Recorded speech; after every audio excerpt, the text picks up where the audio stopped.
ये जानते हैं कैसे हम एआई टूल के माध्यम से कीवर्ड जनरेट कर सकते हैं। तो सबसे पहले आपको क्रोम ब्राउज़र पे आना है, उसके बाद आपको टाइप करना है SEO.ai और वहाँ पे सर्च करना है कीवर्ड जनरेटिंग टूल।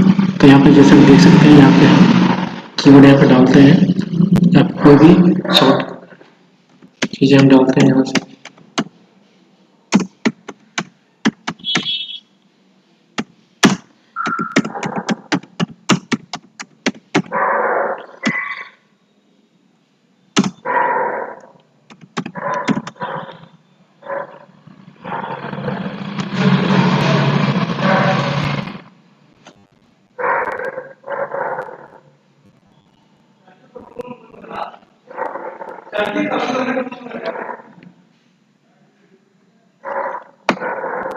तो फिर से आप देख सकते हैं कि कैसे हमें मल्टीपल कीवर्ड्स मिल गए, सिनोनिम जिसको कह सकते हैं कि उसी तरीके से मिलता जुलता यहाँ पे।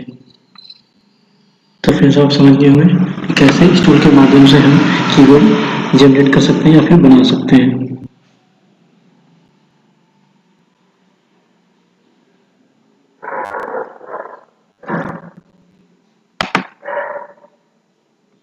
इस चैनल की सदस्यता लें और इस वीडियो को पसंद करें। अगर आपके पास वीडियो के लिए कोई सुझाव है तो कृपया टिप्पणी करें।